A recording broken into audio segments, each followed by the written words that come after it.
मंच पे मौजूद पंजाब के हरमन प्यारे मुख्यमंत्री मेरे छोटे भाई सरदार भगवंत मान जी, हमारे राज्यसभा के मेंबर, यहाँ पे आए हुए हमारे सभी एमएलएज, सभी ऑफिसर्स और लुधियाना के कोने कोने से आए हुए सभी व्यापारी और उद्योगपति भाइयों को मेरा नमस्कार, सबको मेरा प्रणाम, सत श्री अकाल। उद्योग की और व्यापार की बात शुरू करने के पहले एक आपको खुशखबरी देना चाहता हूं। अभी थोड़ी देर पहले हम सब लोग लुधियाना में आज एक बहुत ही शानदार स्कूल की शुरुआत हुई है। उसका नाम है school of excellence, school of eminence. सरकारी स्कूल है। मैं जानता हूं कि यहां जितने लोग इस हॉल में बैठे हुए हैं, आप लोगों को भगवान ने जिंदगी में बहुत कुछ दिया है और मैं समझता हूं कि आप में से शायद किसी को भी सरकारी स्कूल में इंटरेस्ट नहीं होगा। मैं जान सकता हूं अगर यहां किसी का भी बच्चा सरकारी स्कूल में पढ़ता है तो जरा हाथ खड़ा कर दे। 3 लोगों के बच्चे पढ़ते हैं यहाँ पे और लगभग 500-600 लोग, 4-5-6 लोगों के बच्चे। आपके सबके बच्चे प्राइवेट स्कूलों में पढ़ते होंगे।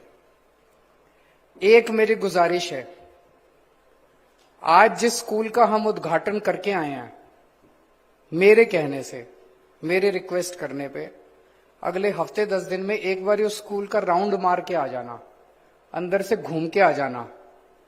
मैं चैलेंज करता हूं कि आपका बच्चा जिस प्राइवेट स्कूल में पढ़ता है उससे कम से कम 10 गुना ज्यादा अच्छा आज का सरकारी स्कूल है जिसका उद्घाटन किया गया है। इंदिरापुरी में है, इंदिरापुरी, वर्धमान के पास। और उसी के सामने हम किसी की बुराई नहीं करना चाहते, उसी के सामने एक प्राइवेट स्कूल है जो कि बहुत अच्छा माना जाता है। लेकिन आज जब उस सरकारी स्कूल का उद्घाटन कर रहे थे, वहां पे हमने बच्चों से पूछा, कई बच्चे, हम कई क्लासेस के अंदर गए, कई बच्चों से हमने पूछा, हर क्लास में लगभग 30-40% बच्चे प्राइवेट स्कूल, बड़े बड़े प्राइवेट स्कूल, जो बेस्ट प्राइवेट स्कूल है लुधियाना के, उनको छोड़ के सरकारी स्कूल में एडमिशन लेने के लिए आए हैं। फिर हमने कई सारे पेरेंट्स से बात की। हमने कहा आपने अपने बच्चे को प्राइवेट स्कूल से निकाल के सरकारी स्कूल में क्यों भर्ती कराया? कहते सर जब ये स्कूल बन के तैयार हुआ, हम एक राउंड मार के गए और हमें विश्वास नहीं हुआ कि ऐसा सरकारी स्कूल हो सकता है।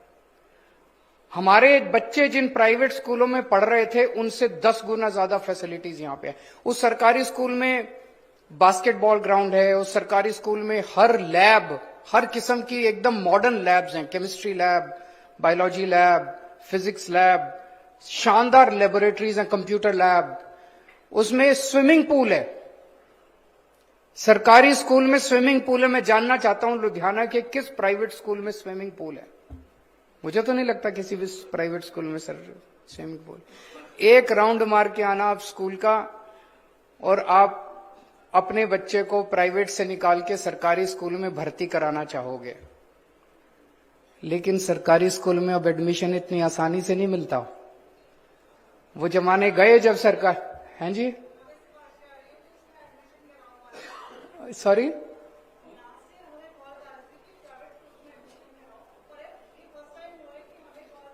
कि सरकारी मैडम कह रही हैं कि पहले हमारे पास मैसेज आते थे कि सरकार हमें फलाने प्राइवेट स्कूल में एडमिशन करा दो, फलाने प्राइवेट स्कूल में एडमिशन करा दो। अब हम लोगों के पास कॉल्स आती हैं कि सरकारी स्कूल में एडमिशन करा दो, लंबी लंबी लाइनें लगी हुई हैं। पिछले साल ये जो हमारे स्कूल ऑफ एमिनेंस बन रहे हैं, आज 13 नए स्कूल बन के 13 स्कूलों का उद्घाटन किया गया। अलग अलग शहरों में 13 स्कूल बने हैं। एक अमृतसर में पहले बन चुका था, 14 स्कूल बन के तैयार हो गए। पिछले साल इन स्कूल्स ऑफ एमिनेंस में एडमिशन आसानी से नहीं होता। 1 लाख बच्चों ने अप्लाई किया था। 8200 सीट्स थी, 8200 सीट थी। उसका एडमिशन टेस्ट हुआ। एडमिशन टेस्ट के बाद इन स्कूलों के अंदर एडमिशन हुआ। धीरे धीरे स्कूल्स का इंफ्रास्ट्रक्चर बढ़ेगा और हमारा मकसद है, पंजाब के अंदर लगभग 18,000 सरकारी स्कूल हैं, सारे स्कूलों को अच्छा करेंगे। इस वक्त जब हम बात कर रहे हैं, पंजाब के सारे स्कूलों में कुछ ना कुछ इंप्रूवमेंट चल रहा है। कहीं बाउंड्री वॉल्स बन रही हैं, कहीं डेस्क आ रहे हैं, कहीं सिक्योरिटी का स्टाफ लग रहा है, कहीं कुछ हो रहा है, कहीं कुछ हो रहा है, कुछ ना कुछ हो रहा है। जो 75 साल की गंदगी है उसको ठीक करने में टाइम तो लगेगा। अभी 2 साल के अंदर इतना इंप्रूवमेंट है, आने वाले 3 साल के अंदर और भी बहुत इंप्रूवमेंट आप देखेंगे। कल हम लोगों ने 165 मोहल्ला क्लिनिक का उद्घाटन किया, एक बारी में, वन गो 165 मोहल्ला क्लिनिक। 75 साल में पंजाब में एक भी मोहल्ला क्लिनिक नहीं बना था। चलो मोहल्ला क्लिनिक छोड़ो, मोहल्ला clinic is like a primary health centre, dispensary. जो हाल था पंजाब के अंदर, मैं और भगवंत मान जब घूमा करते थे चुनाव के दौरान, एक दिन एक डिस्पेंसरी में हमारा जा रहा था, एक दिन हम लोग जा रहे थे एक गांव में, हम पता चला यहां पे, हम उतर गए, वैसे ही उतर गए औचक निरी, अंदर गए तो सारे कमरे बंद पड़े थे और कुत्ते घूम रहे थे कॉरिडोर के अंदर। ये हाल होता था प्राइवेट प्राइमरी हेल्थ सेंटर। और अब जो मोहल्ला क्लिनिक बन रहे हैं, शानदार मोहल्ला क्लिनिक, एयर कंडीशन, साफ सुथरे, एकदम मॉड्यूलर फर्नीचर, शानदार एनवायरमेंट, कंप्यूटर लेके, टैबलेट लेके बैठी हैं वहां पे महिलाएं, रिसेप्शन पे डॉक्टर, वहां पे दवाइयां देने वाली। आपको किसी 5 स्टार अस्पताल से कम नहीं लगेगा हमारा मोहल्ला क्लिनिक।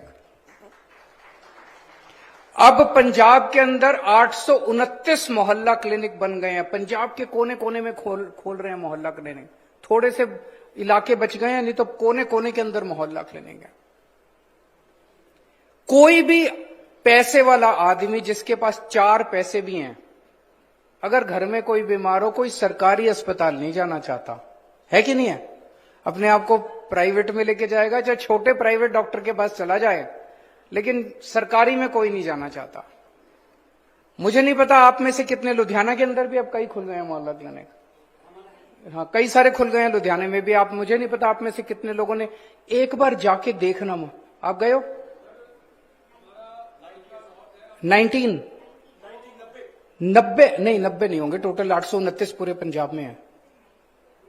लुधियाना में 90, मैडम बता रही हैं 90 मोहल्ला क्लिनिक खुल गए हैं। अच्छा,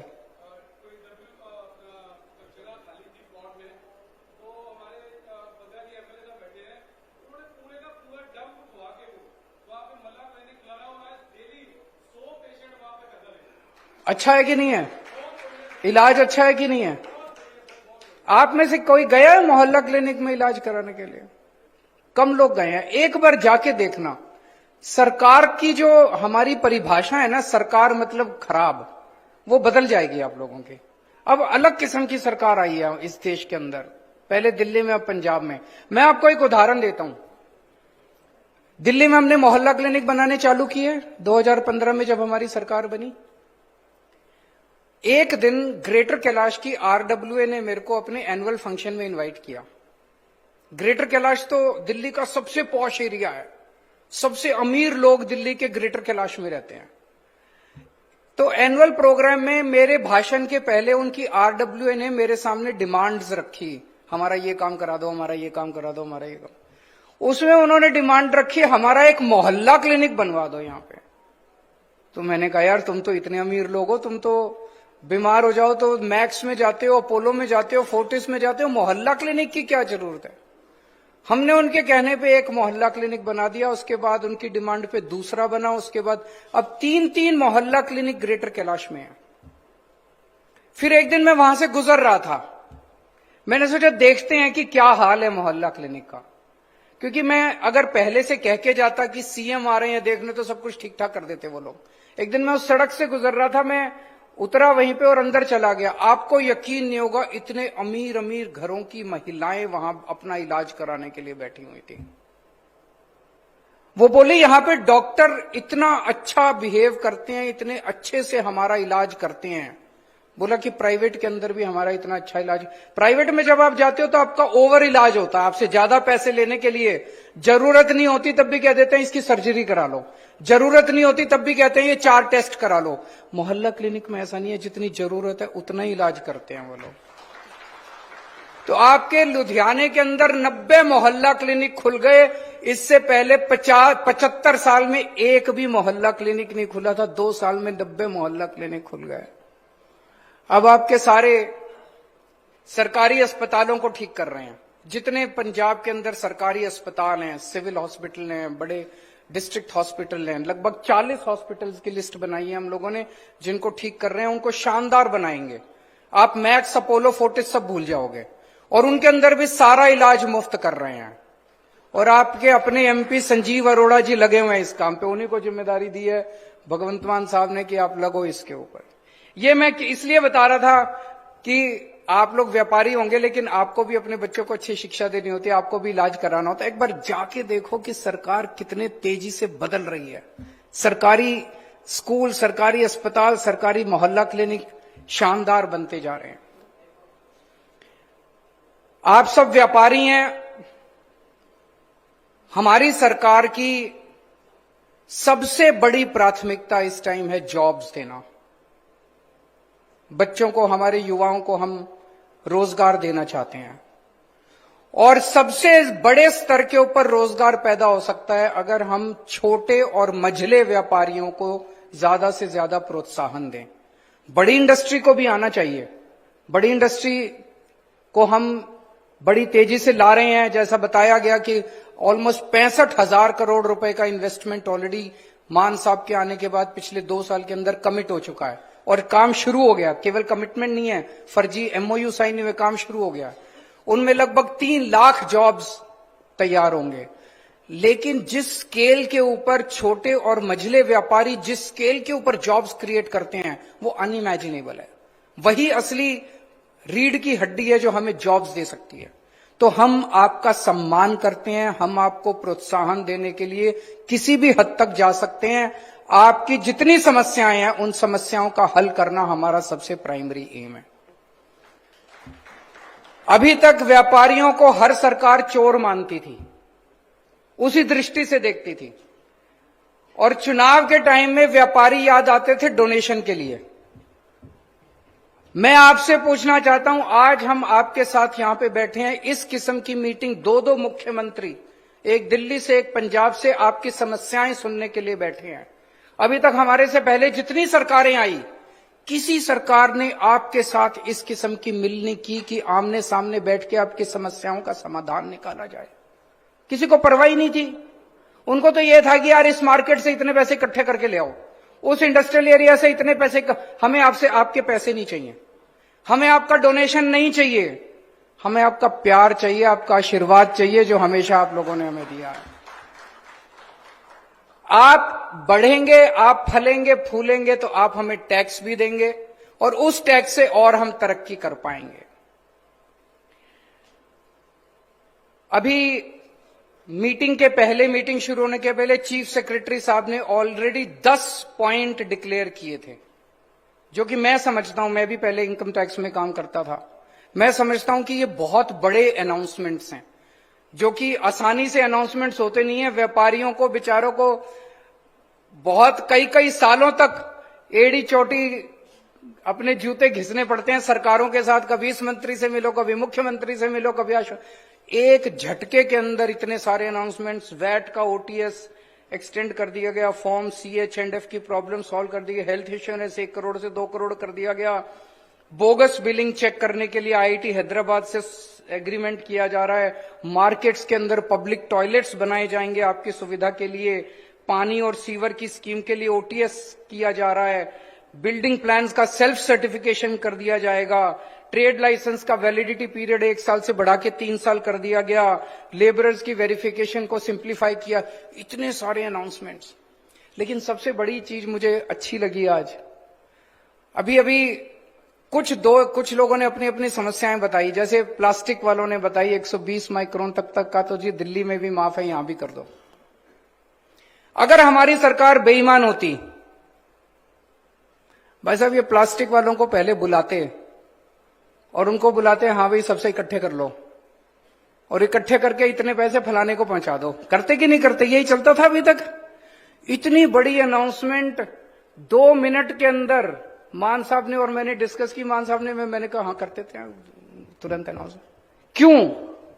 हमारी नीयत साफ है, हम पैसे कमाने नहीं आए, हम जो पैसे कमाते थे उनका धंधा बंद करने के लिए आए हैं, आपको सहूलियत देने के लिए आए हैं। इसलिए 2-2 मिनट के अंदर इतने बड़े बड़े अनाउंसमेंट हो रहे थे। आप में से किसी ने बताया कि यहां आने के पहले ही कई सारी चीजें आपके मार्केट के अंदर बिजली की तारें इधर उधर होती थी।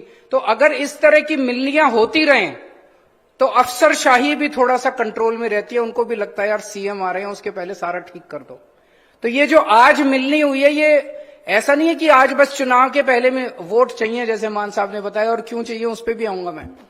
लेकिन इस किस्म की मिलनी होती रहनी चाहिए ताकि समय समय पे आपकी समस्याएं हम तक, आज हम जितनी समस्याओं का समाधान बता के जा रहे हैं, इसका मतलब ये नहीं जिंदगी में और समस्याएं नहीं आएंगी, और भी समस्याएं आएंगी। हम आपके बीच में लगातार आते रहेंगे, बीच बीच में आप भी आते रहिए, हमारे पास चाय पीने के लिए आ जाया कीजिए कभी कभी, चाहे कोई काम नहीं हो वैसे ही आ जाया कीजिए मिलने के लिए। ये मिलना जुलना चलते रहना चाहिए। तो इतनी सारी समस्याएं आपकी इस मीटिंग के पहले ही सॉल्व हो गई।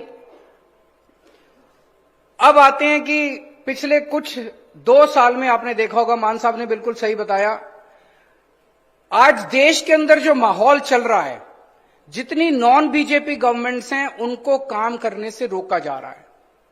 दिल्ली तो कहते हैं हाफ स्टेट है, चलो हाफ स्टेट है, वहां तो हमें कुछ नहीं करने देते, इनसे रोज लड़ लड़ के मेरा दिल जानता है इस पे एक पीएचडी होनी चाहिए, नोबेल प्राइज मिलना चाहिए मुझे एडमिनिस्ट्रेशन के अंदर कि मैं कैसे दिल्ली चला रहा हूं और कैसे दिल्ली में हमने इतने काम कर लिए। लेकिन जो फुल स्टेट है, पंजाब फुल स्टेट है, तमिलनाडु फुल स्टेट है, केरला फुल स्टेट है, तेलंगाना फुल स्टेट है, लेकिन वह बीजेपी की सरकार नहीं है तो कहते हैं काम नहीं करने देंगे। तो तेलंगाना वालों ने सारे एमपी डीएमके को दे दिए, बोले अब लड़ो इनके साथ जाके। केरला वालों ने अपने सारे एमपी अपने उनको यूडीएफ और एलडीएफ वालों को दे दिए। पंजाब वाले भी सारे एमपी मान साहब को दे दो, फिर देखो इनसे इनकी मजाल जो ये हमारे काम रोक लें। 8,000 करोड़ रुपए पंजाब का हक बनता है, जो 8,000 करोड़ रुपए सेंटर लेके बैठा है। आपके पैसे नहीं दे रहे, गुंडागर्दी है, पैसे नहीं दे रहे, बस नहीं दे रहे। रूरल डेवलपमेंट आरडीएफ का पैसा है और कई सारे हेड के अंदर है। 8,000 करोड़ रुपए आ जाएं, आप सोचो कितनी सड़कें, कितने मोहल्ला क्लिनिक, कितने स्कूल बन जाएंगे, कितना काम हो जाएगा। क्यों नहीं दे रहे? इसलिए नहीं दे रहे, आज अकेला भगवंत मान लड़ रहा है इनसे, बीजेपी वालों से भी, गवर्नर से भी और केंद्र सरकार से भी। आप ये 13 सीट दे दोगे, भगवंत मान के 13 हाथ हो जाएंगे। ये 13 के 13 दिल्ली बैठ के सारा दिन इनसे लड़ेंगे, इनकी जान खा जाएंगे, सारा पैसा लेके आएंगे, आपका एक एक पैसा। 26 जनवरी को पंजाब की झांकी नहीं लगने दी इन्होंने, 26 जनवरी की परेड में। क्यों भाई? पंजाब इस देश का हिस्सा नहीं है? पंजाब की झांकी क्यों नहीं लगने दी? पहले अफवाह फैला दी, भगवंत मान ने अपनी फोटो लगा रखी है, फिर भगवंत मान ने झांकी पब्लिक कर दी कि देख लो। उसमें किसकी फोटो थी? भगत सिंह की फोटो थी, करतार सिंह सराबा की फोटो थी, लाला लाजपत राय की फोटो थी। और केंद्र सरकार कहता है हमने पंजाब की झांकी रिजेक्ट कर दिया। अरे तुम होते कौन हो भगत सिंह की झांकी रिजेक्ट करने वाले? तुम्हारी औकात कैसे हो गई तुम्हारी भगत सिंह की झांकी रिजेक्ट करने की? ये तो पंजाब के साथ पंजाब का अपमान है, पंजाब की बेइज्जती है, पंजाबियत की बेइज्जती है, पंजाबियों की बेइज्जती है कि 26 जनवरी के अंदर आपकी झांकी उन्होंने रिजेक्ट कर दी।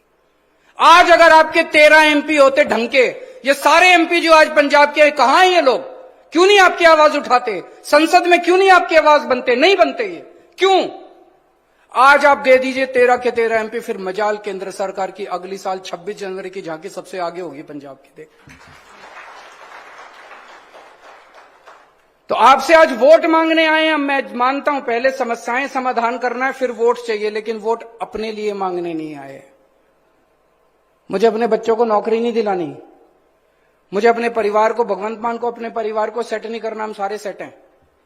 आपके बच्चों के लिए, आपके परिवार के लिए, पंजाब के लोगों के लिए, पंजाब को खुशहाल करने के लिए हमें आपका वोट चाहिए। हमें 13 की 13 सीट चाहिए। 13 सीट होगी, हमारी ताकत बनेगी। आज अगर आपने 92 सीट्स नहीं दी होती, हमारी सरकार गिर गई होती। रोज हमारे एमएलए से कांटेक्ट कर रहे हैं, कभी कहते हैं 25 करोड़ ले लो, कभी कहते हैं ये ले लो वो ले लो। टूट नहीं रही हमारी, ना दिल्ली की सरकार टूट। दिल्ली वालों ने भी बड़ी मेहरबानी की, हमारे 62 सीट दे दी 70 में से। टूट नहीं रही हमारी सरकार। इसी तरह से 13 एमपी दे दो, फिर देखो जो चमत्कार होता है पंजाब के अंदर। आप सब लोगों का बहुत बहुत शुक्रिया। अंत में मैं फिर से यही कहूंगा, यहां जितने लोग बैठे हैं, एक बारी स्कूल का चक्कर मार के आना और एक बारी मोहल्ला क्लिनिक का चक्कर मार के आना। Thank you. ਬਹੁਤ ਬਹੁਤ ਧੰਨਵਾਦ ਸ਼੍ਰੀ ਅਰਵਿੰਦ ਕੇਜਰੀਵਾਲ ਜੀ, ਜਿਨ੍ਹਾਂ ਨੇ ਆਪਣੇ ਵਿਚਾਰ ਸਾਡੇ ਨਾਲ ਸਾਂਝੇ ਕੀਤੇ।